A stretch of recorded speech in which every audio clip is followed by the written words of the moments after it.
Hi friends, oats കൊണ്ടൊരു പാൽ കേക്കാണ് നമ്മൾ ട്രൈ ചെയ്യാൻ പോകുന്നത്. അതിനായിട്ട് ഓട്സ് 1/2 കപ്പ് നമ്മൾ നേരത്തെ പൊടിച്ചു വെക്കാം. ഇനി നമ്മൾ എടുക്കാൻ പോകുന്നത് ഒരു മുട്ടയാണ്.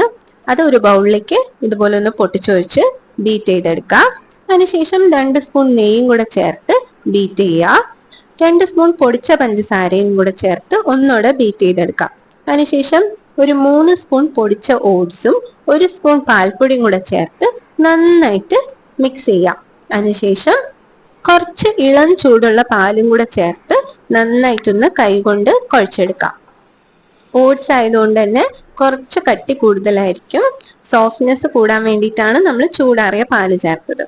ഇനി നമ്മളിതൊന്ന് പരത്തിയെടുക്കാം. പരത്തിയെടുത്തതിന് ശേഷം റെക്ടാങ്കിൾ ഷേപ്പിൽ കട്ട് ചെയ്തെടുക്കാം.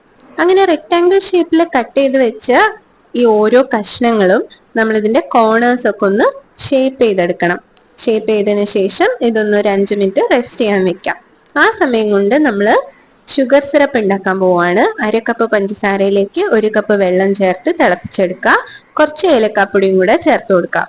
ഇനി നമ്മുടെ ഓട്സ് കേക്കുകളെ ചൂടായ എണ്ണയിലിട്ട് പൊരിച്ചെടുക്കണം. ഒരു മീഡിയം ഫ്ലെയിമിൽ വേണം നമ്മൾ ഇതൊന്ന് പൊരിച്ചെടുക്കാൻ. അതിനുശേഷം ചൂടായ ഷുഗർ സിറപ്പിലേക്ക് നമ്മളിത് ചേർത്ത് കൊടുക്കാം. 5 to 6 hours ഷുഗർ സിറപ്പിലിട്ട് വെച്ചാൽ സോഫ്റ്റ് പാൽ കേക്ക് റെഡിയായി.